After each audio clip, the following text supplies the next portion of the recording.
Bienvenidos a un nuevo episodio de la Cátedra de la Santanderianidad. En esta ocasión tenemos el honor de recibir a un invitado muy especial y cuya trayectoria, conocimiento y sensibilidad para leer las realidades sociales lo han convertido en un referente nacional. Hoy el tema está enfocado hacia el liderazgo, pero ese liderazgo que nace de adentro hacia afuera.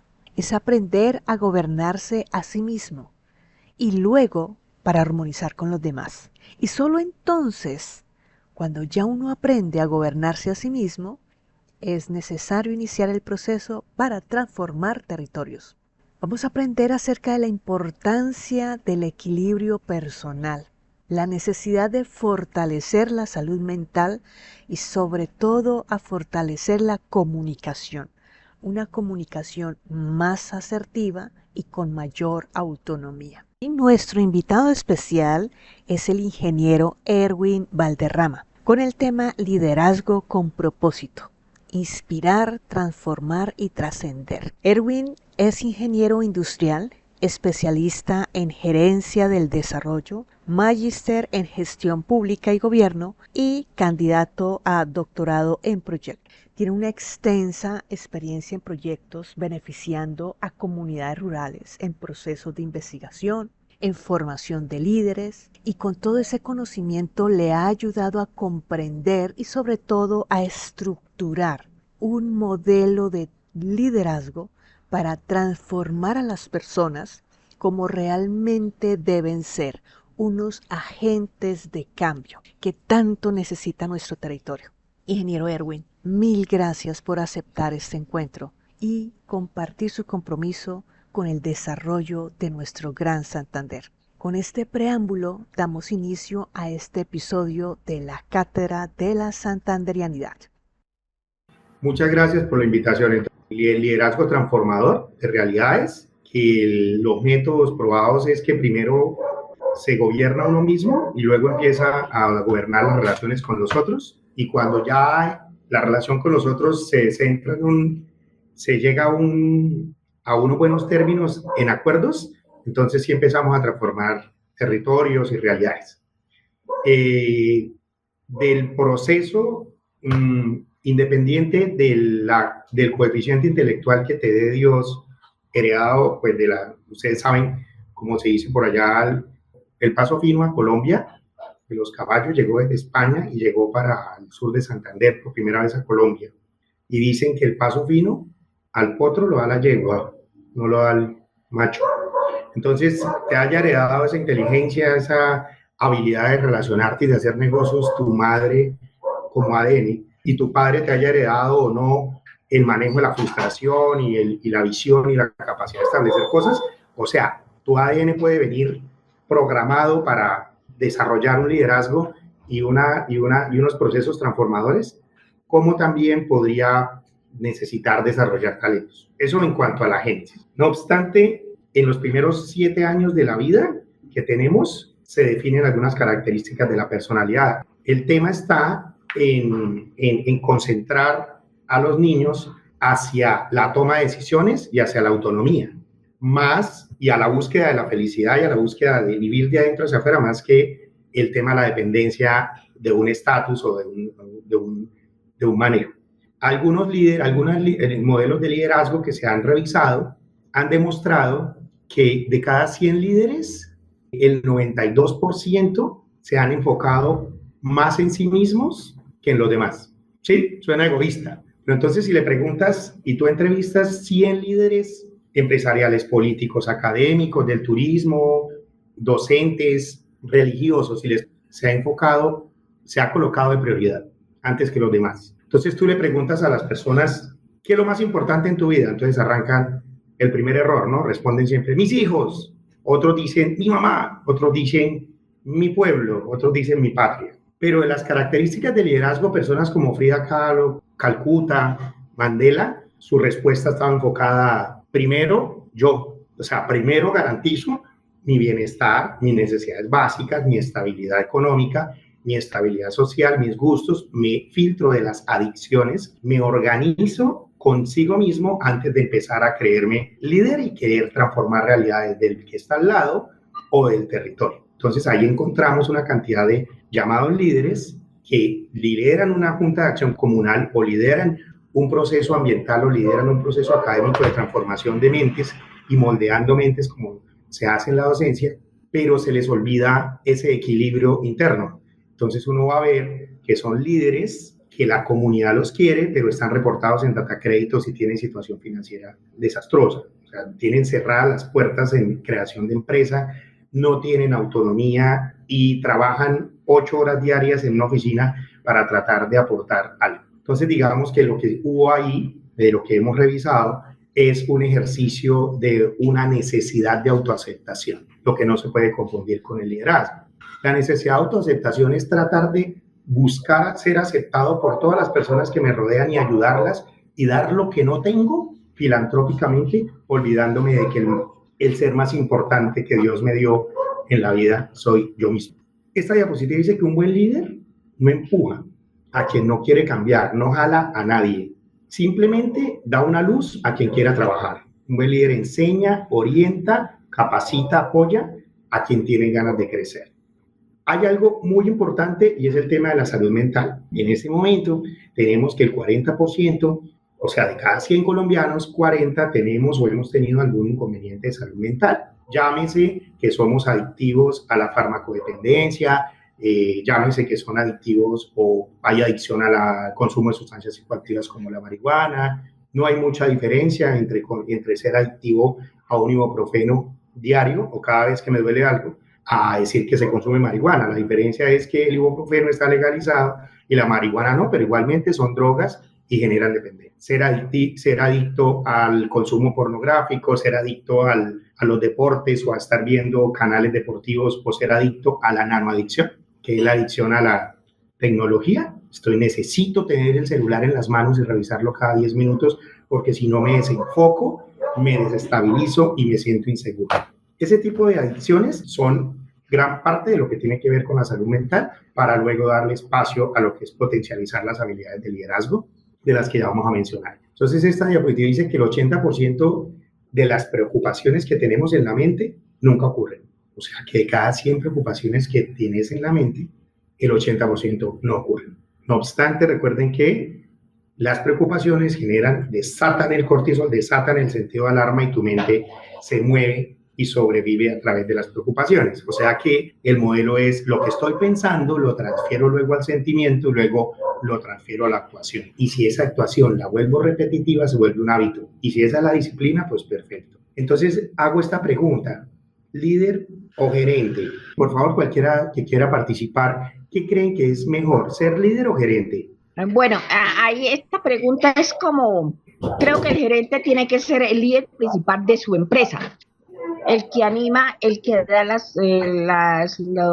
¿cómo es? Las cosas, las explicaciones, el que se preocupa por sus empleados, cómo están, el que se preocupa en todo. En él también recae la responsabilidad de si están vendiendo el producto, si no, porque si él no anima a sus empleados, creo que no se puede hacer nada. Entonces, para mí esa pregunta, el gerente tiene que ser el gran líder de su empresa para los empleados. Sí, entonces estás diciendo que el gerente debe tener habilidades de liderazgo y comportarse como un líder para ser un buen gerente. Claro, sí. Sí, me parece que tienes la correlación entre los dos términos muy claro, pero te lo explico con un ejemplo. ¿Tienes un hijo o una hija o tienes hijos? Sí, tengo una muchacha y un muchacho. Bueno, entonces tienes a tus hijos y en algún momento ellos están indecisos y quisieran decidir como qué estudiar. ¿Sobre ellos como líder o como gerente? ¿Cómo deberías ejercer, interactuar con ellos? ¿Como líder o como gerente? ¿Estás solamente orientando, tomando una decisión? ¿Debes ser líder, inspiradora, colocar escenarios todo y dejar que cada uno tome sus decisiones? Eso es ser líder. Pero en el caso de que llegues a ver de que tu hija está en malos pasos, está en riesgo, ¿te debes comportar como líder o como gerente? Yo creo que como líder, ¿no? Como gerente. Como líder, tú haces influencia, tomas decisiones, inspiras, escuchas y eres concertadora. Pero como gerente tomas decisiones, controlas, colocas límites, bloqueas y enfocas. Son importantes. Lo más importante acá es saber que debemos ser tanto líderes como gerentes, pero saber qué rol tomar, en qué momento. Cuándo tienes que actuar como gerente y cuándo tienes que actuar como líder. En el papel de la influencia, que es el papel de ser influyente, es lo que abarca el liderazgo de la gerencia, ¿no? Solo que tenemos que saber si quiero ser inspirador, concertador, escucho y llego a un acuerdo, o quiero ser controlador, focalizar, colocar límites y dirigir. Ambas cosas son necesarias. Al parecer, cuando tiembla, tienes que comportarte gerente. Como que cuando tiembla, no sirve que salgas tú a decirle a las personas que van corriendo, por favor, guarden la calma, escúchenme. No, ni escuchémonos. No. Todos corremos cuando temblamos. ¿Y en Santander cuántas veces en promedio tiembla? Bueno, según el voz a voz, chisme tiembla 28 veces. Según la ciencia, tiembla 11 veces en promedio al día. Y todo el análisis de todo lo que está ocurriendo con energías tiembla porque hay aterrizajes de aves y hay aves nodrizas en el cañón del Chicamocha. ¿Viste la perspectiva que estoy colocando? Pero según los geólogos, dicen que es una falla geológica que viene de Chile hasta el Colorado y que pasa por nuestro cañón del Chicamocha. Sí. Hay dos realidades, ¿sí? Tener que no es conveniente ser líder ni gerente, sino hay que saber ser las dos cosas. Y que las dos dependen de algo, de tu capacidad de actuar. Actuar es ser un actor o una actriz de televisión, igual, exactamente lo mismo. Entrenas tu voz yendo al karaoke para tú decir buenos días, de lugar de decir buenos días, suena gangoso. Si aprendes a vocalizar, a mandar la voz, a mandarla al paladar para que brille y suene una voz de autoridad, a fingir que estás ofuscado o ofuscada, a fingir, puedes llegar a ser un excelente gerente.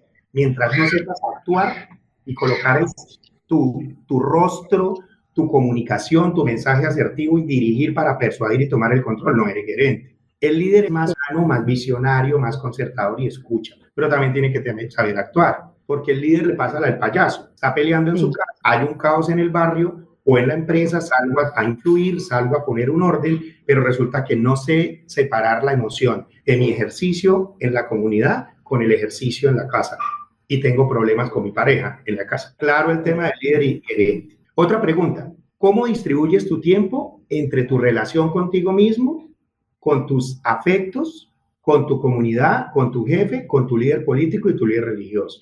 O sea, de cada 100 horas, ¿qué porcentaje le estás distribuyendo a esto? ¿Cierto? Entonces uno encuentra líderes que el 80% se lo están dedicando a la comunidad y al territorio y el 20% lo que queda para Dios, para trabajar y para la familia. Hay un desequilibrio. No es un buen líder el que está entregando allá, porque recuerden que pues el modelo de liderazgo transformador, o digamos desde la experiencia, es organiza la casa por dentro, establezco una estabilidad económica, puedo estar tranquilo, luego puedo ayudar, luego puedo influir y luego puedo transformar realidades o ayudar a que otros transformen realidades. Pero no se cree en ese liderazgo de la persona que va, grita y uno la ve con una situación económica y dice que es un líder o una líder y va ayudando a unas personas que vienen inmigrantes y lo ve llevando mercaditos a ciertas familias y la ve entregando unas comidas en unos ancianatos, en unos hogares geriátricos, pero cuando uno va y ve su realidad, los más abandonados, los abuelitos más abandonados del barrio son sus propios abuelos.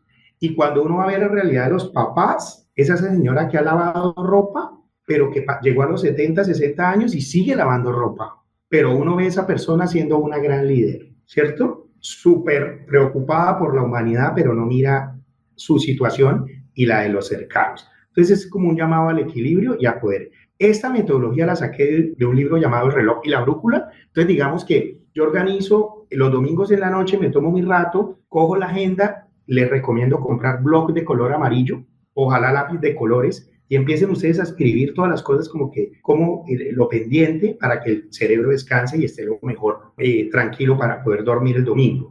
¿Qué es lo que sucede? Uno empieza a mirar de todos los asuntos pendientes, cuánto porcentaje se están distribuyendo para el tema de vocación, para el trabajo, para el tema transformador, o el tema religioso, o el tema consigo mismo. Entonces empieza uno como a equilibrar. El reloj es el manejo del tiempo y la brújula es el norte hacia donde estoy dirigiendo el manejo del tiempo. ¿Quién quiere participar? ¿Cómo está haciendo la distribución del tiempo? ¿Cómo equilibra el manejo en esos roles? Uno de los proyectos en los que estamos participando, yo soy el director de una empresa llamada EB Proyectos, consultora internacional de proyectos de desarrollo sostenible, pero enfocados en base tecnológica. O sea, nosotros miramos cómo la tecnología se trabajan proyectos de base tecnológica para transformar ya sea temas de biodiversidad, destinos turísticos o las mismas empresas. ¿Qué sucede? Una de las investigaciones en las que estamos participando está entrevistando 370 niños, 15 docentes, para mirar el modelo de la relación docente-alumno y el contexto de la escuela para generar valores hacia una cultura de no conflicto. O sea, si el niño está en el mismo método pedagógico que tenemos, se le está formando como una persona conflictiva o no conflictiva. Entonces se está revisando cómo es la cátedra, porque si cuando el niño se equivoca, lo que viene es un castigo y una represión, entonces él tiende a que cada vez que hable va a sentir un garrote, entonces va a tender a no expresar sus ideas cuando crece. Lo mismo sucede en la casa. Cuando tenemos el hábito de decir, cállese, papito, niño, que le están hablando los adultos, estamos generando un bloqueo, y más si tiene los primeros 7 años. Lo estamos bloqueando y cuando se le presente una oportunidad de negocio grande, él es la persona bloqueada. Tiene la idea, tiene la creatividad, pero no tiene las ganas ni la gasolina para tomar la decisión y la determinación. ¿Qué sucede? Una cosa, podría llegar a predecir que la relación con tus papás fue excelente. La importancia de contribuir al país y la importancia de formar nuevas generaciones, eso viene más influido por una figura paterna, sea que murió o no murió, o la relación que se tuvo con esa figura paterna. La figura paterna no siempre la da el que lo engendró, sino el que crió. Y cuando tú hablas de que eres directora de empresas, generalmente, como el paso fino lo da la yegua, hay algunas cosas que son naturales con las que se nace y otras cosas con las que se crean y se heredan y uno aprende. Pero la relación con la figura materna tiene mucho que ver con esa capacidad de hacer negocios. Entonces, cuando veo una persona muy bloqueada, ¿sí? Que estamos, por ejemplo, hemos trabajado perfilamiento de habilidades gerenciales en gerentes de algunos bancos que no puedo mencionar, que son de gerentes de nivel operativo, pero van a pasar a gerentes de nivel medio.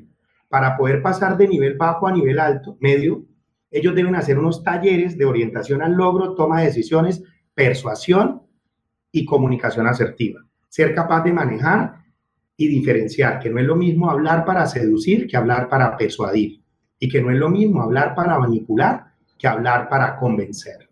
No es lo mismo seducir sexualmente que convencer emocionalmente. Entonces, lo que estoy queriendo decir es que la relación con tu madre y con tu padre, como esté hoy o como fue, influye demasiado en la figura como visionas y planificas y también como luego tú haces negocios. Las cosas como tienes pareja, tú viste personas que cada 3 meses les ves pareja diferente. Esas personas que tienen pareja diferente cada 3 meses, tú les preguntas cómo fue la relación con sus hermanos y responden pésimo. La mayoría de gente que tiene esos vínculos son hijos únicos o que las relaciones con sus hermanos fueron conflictivas, tienden a tener una relación de pareja muy complicada. Entonces, conocí el caso de una niña que la ayudamos a potencializar y la niña desbloqueó una cantidad de cosas, pero ella quería ser una líder influyente en el medio ambiente. Terminó con la red Colsin y con algunas organizaciones en Brasil, exponiendo un modelo de observación de aves y cómo transformar pensamiento de comunidad e involucrarlos para que el observatorio de aves sea económicamente rentable y un ejercicio campesino de orgullo.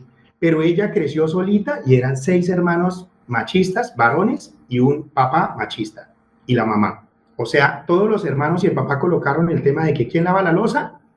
¿Quién hace aseo? Ingrid. Y ninguno de los hermanos, por el solo hecho de nacer con pipí, podía lavar la loza. Entonces, ¿ella qué pasa? Creció así. Pero escucharla hablar de avistamiento de aves, espectacular. O sea, orgullo escucharla hablar, pero jamás era capaz de pararse en un auditorio, negociar, persuadir y convencer. Entonces sí tenía un bloqueo. La relación con sus hermanos para pasar a ser una líder no le ayudaba porque tenía unos modelos y unos bloqueos que se dan. Tú eres muy creativa, pero hay que buscar algún aliado que te ayude a escribir. Sí, tú no puedes saber chutar el tiro de esquina y salir a cabecearlo y luego taparlo, no. Alguien escribe, tú piensas, Tú das ideas, alguien sistematiza. Pero para los que son docentes o son empresarios, no es lo mismo crear una empresa raspándome los codos y fracasando, y después de que quebré 6 veces fui exitoso con mi séptima empresa, que hacer un plan de negocio, disminuir la probabilidad de fracasar, plantear escenarios de simulación con análisis financiero, mirar la bolsa de valores, mirar los riesgos y luego hacer crédito, invertir, ir paso a paso con menos riesgo que lanzarme como se creaba empresas hace 50 años.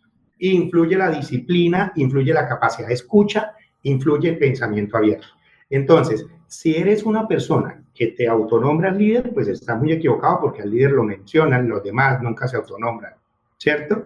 Y si eres una persona que da todo en su vida, lo poco que tienes, dejas de comer por darle a los demás, tampoco es un líder. Es simplemente una persona con baja autoestima buscando aceptación psicológicamente para que mejore su capacidad de articulación, de influencia, persuasión y transformación de pensamientos y realidades.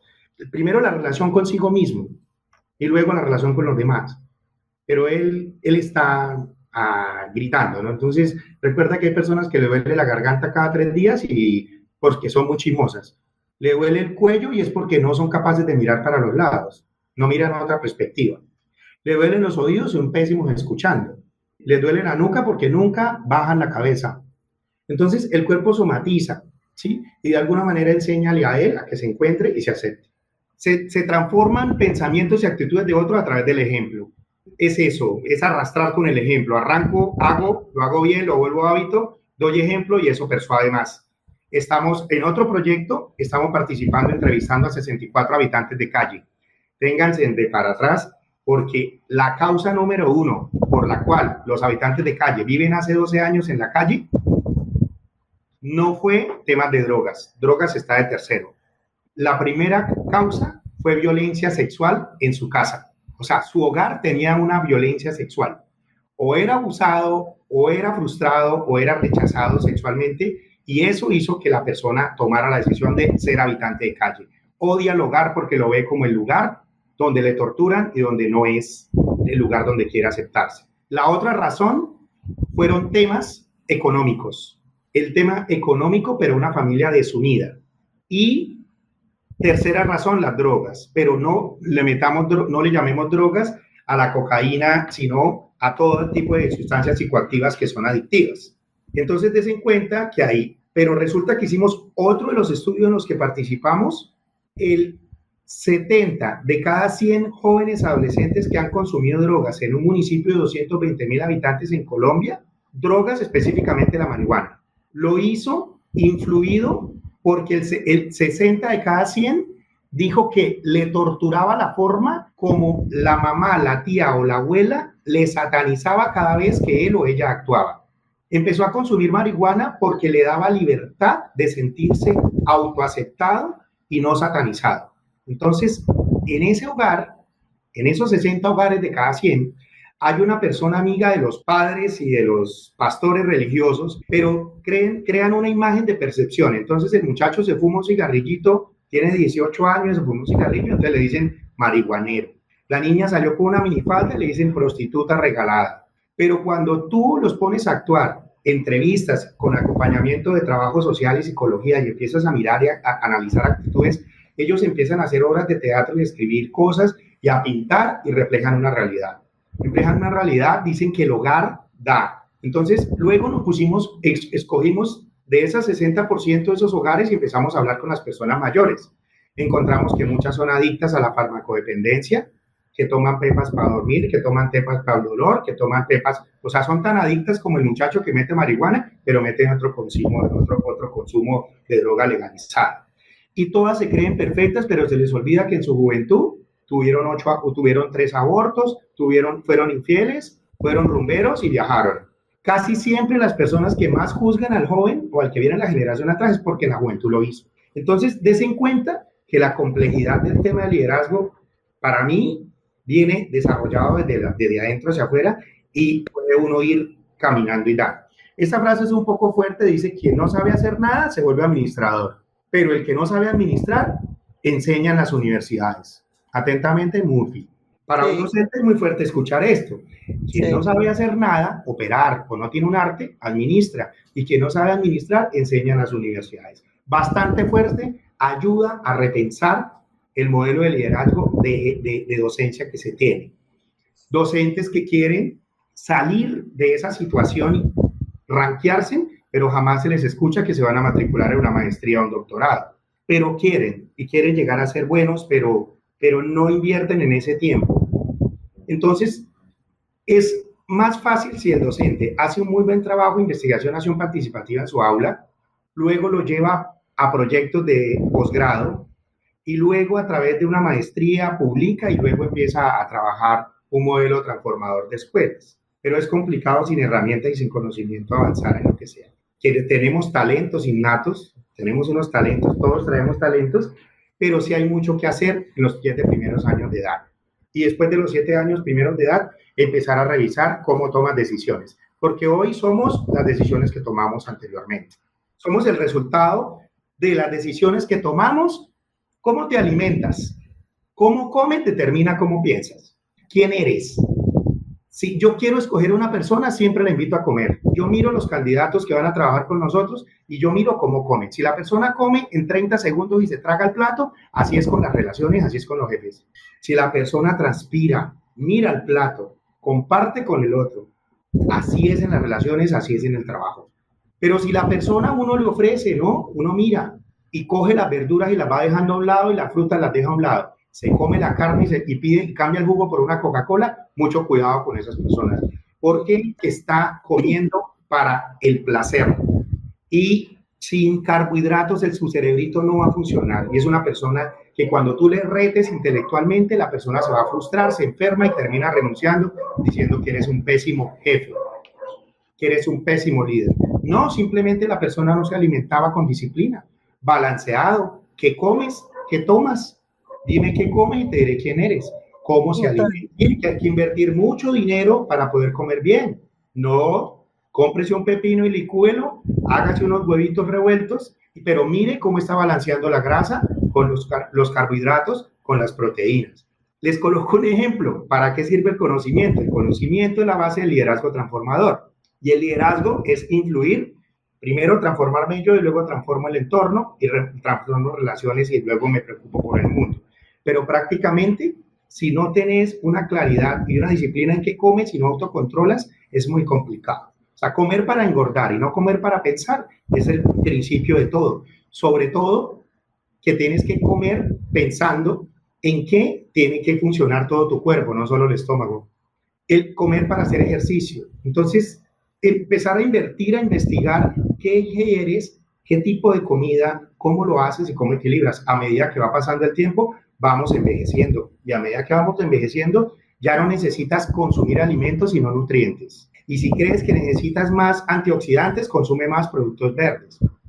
Reduce las carnes rojas, aumenta las carnes blancas, vuélvete amigo del pescado. Aumenta la cantidad de huevo. Y todo eso se va dando. ¿Cuántos carbohidratos tiene una hamburguesa? En promedio 2.400. ¿Y cuántos carbohidratos quema hacer el amor? 4.000. Entonces ya sabes cómo decirle todo a tu pareja, ¿no? Vamos, comemos hamburguesa. ¿Cuántas tiene una Coca-Cola? ¿Una gaseosa? 1.200. Sumen 2.400 más 1.200. Son 3.800. Entonces tú le dices, amor, vamos a comer hamburguesa y tomar gaseosa, pero nos toca en la otra vuelta para quemar las 4.000 calorías que nos comimos allá. Es una forma de demostrar cómo el conocimiento se aplica en el día a día. ¿Cómo se debe comunicar un líder?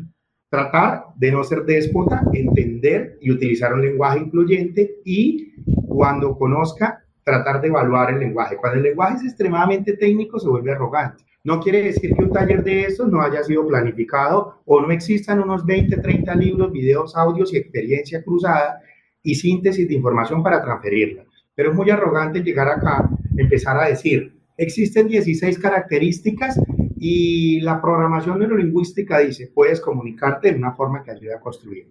Frases que no se sugieren utilizar. Cuando el líder dice, eso no es parte de mi trabajo, luego no lo hago. Aquí no vamos a llegar a ningún lado. Esa idea es pésima. Aquí siempre se ha hecho de esa manera y nada va a cambiar. Se hace así porque lo digo yo. A veces este tipo de talleres son un poco incómodos y queda uno pensando como 8 días en la almohada. A algunos se les agua los ojos y otros dicen, no, que fue motivante. Y para otros no, fue frustrante. Pero recuerden En los años 80 y 90, ser analfabeta era no saber leer y escribir. ¿Y hoy qué es ser analfabeta? ¿Qué es ser analfabeta hoy? No manejar un segundo idioma, no tener habilidad informática. Aquí siempre se ha hecho así. Esa idea es demasiado arriesgada. ¿O es que nosotros los santandereanos somos así de groseros y toscos? No, es que como yo nací aquí en esta tierra, pues así hablamos y de malas. Ese tipo de frases es complejo. Se actúa localmente, pero se piensa globalmente. Y al parecer, el hecho de tener identidad local y tener una cultura santandereana, ser majestuosos, imponentes y arrogantes como el cañón del Chicamocha, no nos da pie para ser groseros. Que estamos preocupados porque hemos hecho algunos sondeos y le preguntamos, y 45 personas de cada 100 que han venido a Santander no quieren volver. Y el motivo es uno solo. Siempre dicen lo mismo. Me trataron groseramente. Y uno le pregunta por segunda vez, ¿grosero o te respondieron directo? Sin filtros. No, sin filtros. Patanes. Resulta que uno dice, no, pues yo crecí así y así somos. Todos tenemos que revisarnos, porque puede ser el pacto, puede ser el tipo de respuesta, y se necesita un entrenamiento en servicio al cliente porque la gente en Santander, primero, siente que no la van a robar y que somos sinceros y trabajadores, sí, pero sienten que hay un atropello. Sienten que cuando le traen una cerveza en un bar, se lo tiran y sienten que la muchacha lo regaña y sienten que cuando le hago el lado para que alguien pase, la otra persona no le dice gracias, mientras en Medellín le dicen bien pueda. Y sienten que cuando uno ayuda a otra persona, en Cali le dicen, vos a ves, acá no, acá simplemente lo miran de arriba abajo. Entonces, no, es que yo soy arrogante, imponente como cañón de Chicamocha, yo nací así. Ese tipo de actitudes no dan porque tenemos que tener una actuación global y al parecer tenemos unas desventajas con el tema de la idiosincrasia.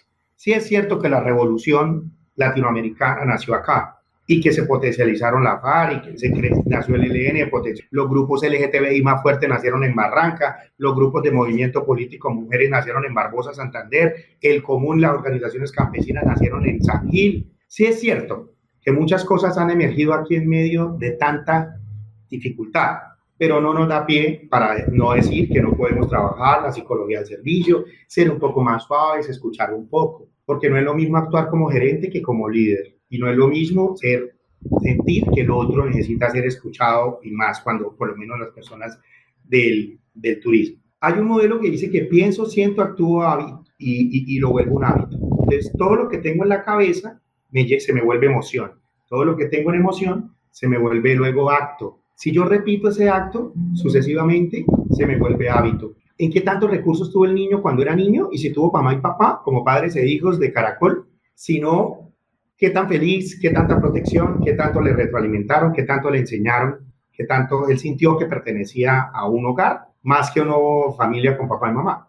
Resulta que, revisando algunos datos del ICBF, solamente 8 de cada 100 niños crecen en un hogar con papá y mamá heterosexual, y él crece con su hermanita de por vida. O sea que la familia funcional que creíamos que conocíamos, papá, mamá, se está terminando. Ahora conocemos la abuela que se encarga de los nietos porque la mamá está en Estados Unidos y el papá murió. Conocemos el señor, se le murió la señora, o la señora se le fue con otro y le dejó con 2 hijas. Pero no quiere decir que esas niñas van a ser agresivas y menos líderes que otra que creció entre la figura paterna y materna. Es un concepto de familia, pues ampliarlo un poco hacia lo que se dé. De alguna manera, en el caso particular, pues eso es un taller, es muy malo hablar de uno mismo, pero de alguna manera también crecí en medio de la escasez, en unas figuras campesinas y en algunos casos, cuestiones en Santander, otras por allá por Cali, por el sur de Bolívar. Vi lo que fue grupos armados tomándose una policía, estaba dentro de una biblioteca leyendo unos libros, pues la biblioteca quedaba en un piso y hubo unos atentados en el segundo piso. Algunas cosas detonantes, pero eso no quiere decir que no. Entonces, ver también algunos escenarios de cómo se transportaba la droga en mujeres que simulaban estar embarazadas. Entonces, no quiere decir pues que el hecho de vivir en un escenario de papá, mamá o de escasez de recursos económicos no quiere decir que no puedan desarrollar nuestra ley. El otro componente que queremos es que, en el caso particular, me enfoqué a pensar que debía conseguir unas becas. Yo conozco 9 países, pero créeme que a ninguno he ido con financiación de bancos o recursos propios o de parejas. Han sido recursos de becas, contactos en el exterior, ganar una beca haciendo ensayos con la Unión Europea. Estuve en Italia, Chile, estuve en Perú, estuve en España. ¿Y qué pasa? Conocer varios países, cada vez que viajabas, fuera porque era poeta o porque hablaba de ciencia y tecnología en medio del narcotráfico, ¿cómo los jóvenes toman la decisión de ser investigadores en el marco de un país con conflicto armado y con temas de estupefacientes? ¿Cómo puedes crecer en un escenario así y tomar decisiones? Creer que la ciencia y la tecnología te puede volver un patarroyo y te puede volver una persona que venda servicios. En este momento, la empresa en la que estamos nosotros vendemos servicios, hemos trabajado servicios para Polonia, México, Estados Unidos, tenemos clientes en República Dominicana, Perú, pero la decisión está en que, como ya conocí otros países, la decisión está en que hay que vivir en Colombia, pero vender servicios a personas de otros países. España necesita mucha ayuda. Estados Unidos necesita ayuda, pobrecito, se le están destruyendo los hogares. Los hogares, solamente de cada 100 hogares, solamente el 20% pasa de 3 años ahorita en los hogares estadounidenses. Necesitan ayuda, pobrecitos, ellos se están degradando.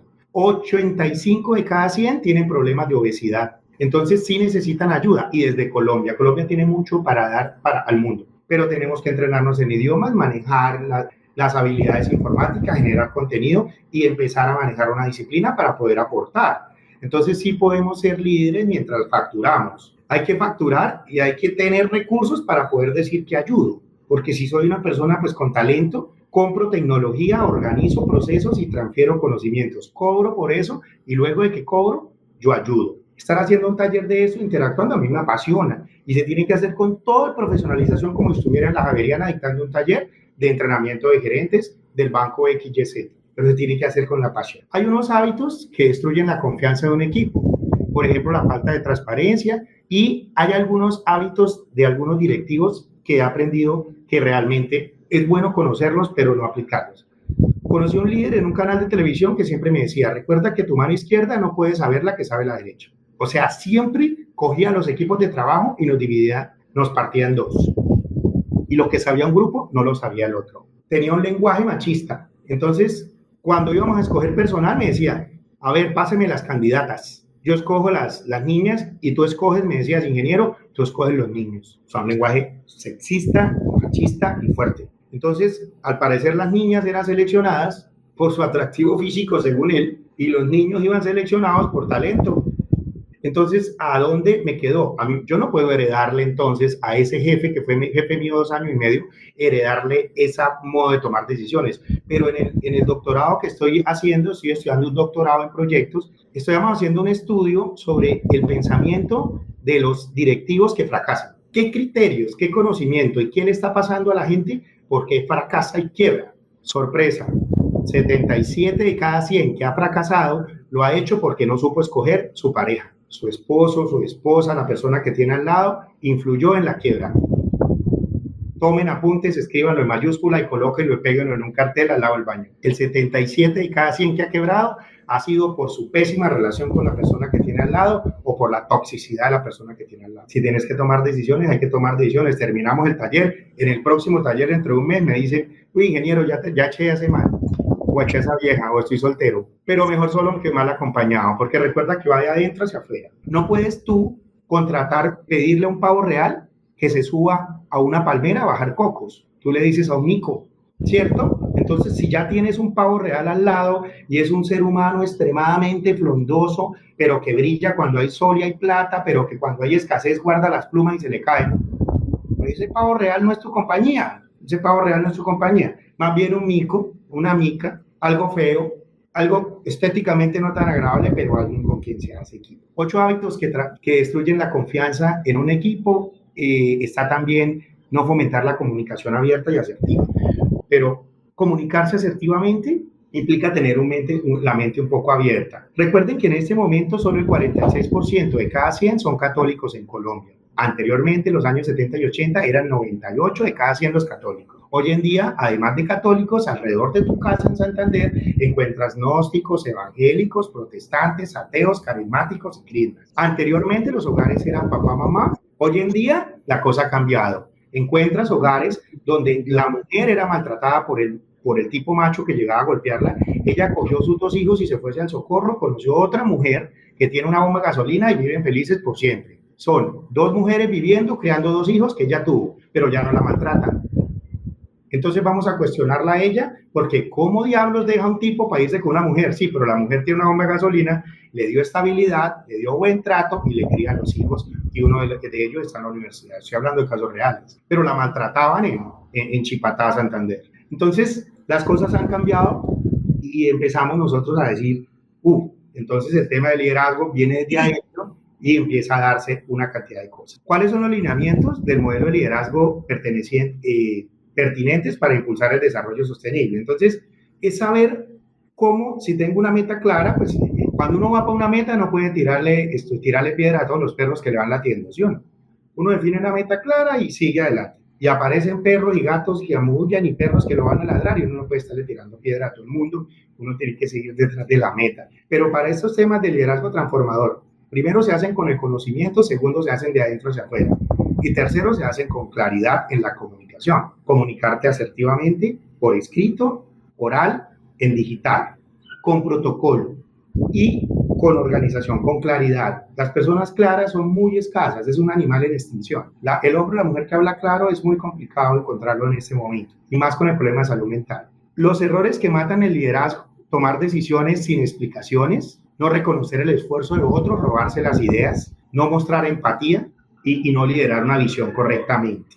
Hemos estado también dentro de otros los proyectos. Hay una investigación doctoral que se hace de una universidad mexicana. Se está aplicando desarrollo de un modelo de gobernanza para la articulación de hoteles, restaurantes, artesanos, gestores culturales, danza, el sombrero volteado, todos unidos alrededor de un modelo de gobernanza para el turismo cultural, influyente y trascendental. Pero sí hemos encontrado que en el caso de Montería y Sucre, o sea, Córdoba y Sucre, Montería, toda esa región es muy rica, pero digamos que ha habido un problemas de orden público, problemas de una cantidad de cosas que les ha impedido seguir adelante, ¿sí?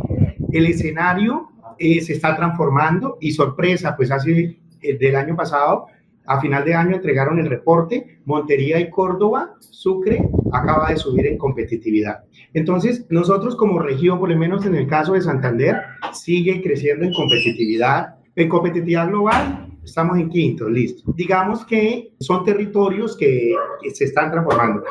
Se han hecho algunos sondeos con las gestores culturales, con gastronomía, con artesanía, y con el tema de empresarios alrededor de todo el tema del turismo, con un tecnicismo, con una calma, y ahí van avanzando.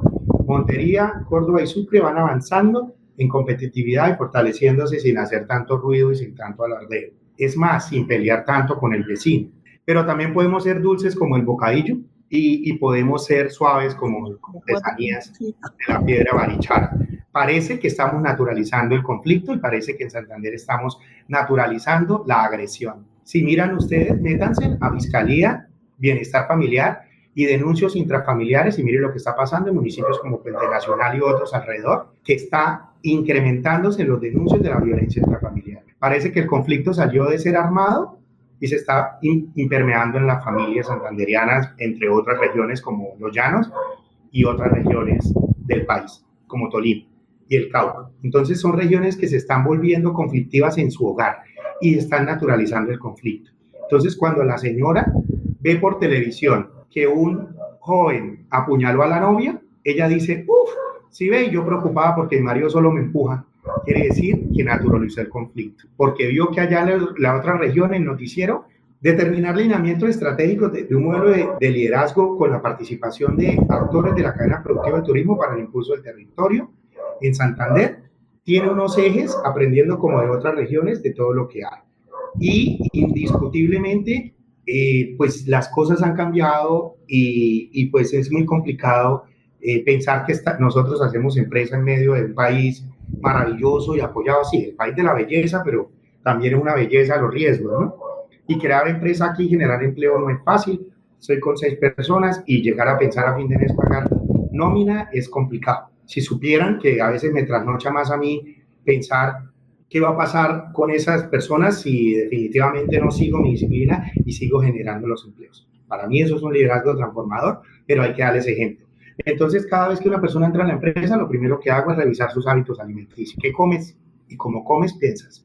menos productos procesados, más fruta, más verdura, invertir, equilibrar y que la persona vaya conociendo. Eso desata a mediano plazo una capacidad de resistencia intelectual, luego enseñar a hidratarse, empezar a formarse, empezar a ver cómo maneja el conflicto, empezar a ver cómo se maneja emocionalmente los tiempos de descanso, irle dando libertad, libertad, libertad, hasta que somos una empresa que tenemos familiares en Cali, pero trabajamos operaciones con clientes en España y República Dominicana, pero nuestros amigos viven en Santander y Boyacá, pero tenemos negocios grandes que se hacen en Bogotá, se hacen pero no se operan, pero hay que ir a Bogotá, pero nos gusta divertirnos en Medellín y nos gusta salir del país a veces, y no creemos en el sueño americano, sino creemos en el sueño colombiano que le vende servicios a los americanos desde Colombia. Entonces, ustedes dirán, pero ¿qué tiene que ver la comida con eso? Para mí arranca hábitos alimenticios, hábitos de sueño, hábitos de cómo piensa, para luego sí hablar de ejemplos y todo eso.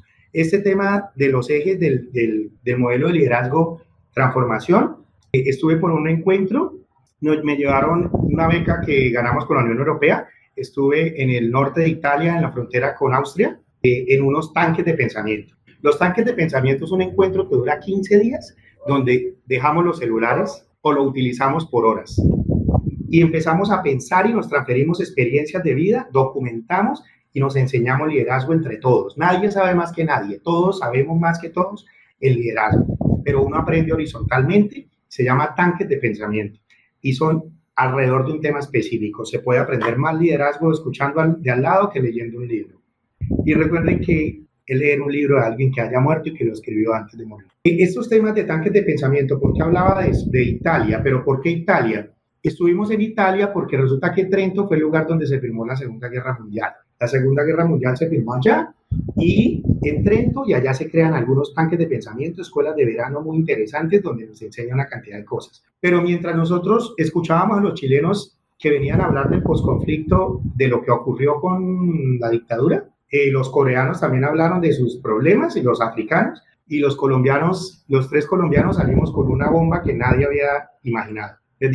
Les contamos la historia de 320 cuerpos que fueron cortados con motosierras y sembrados y masacrados por grupos armados y que fue lo peor entre colombianos.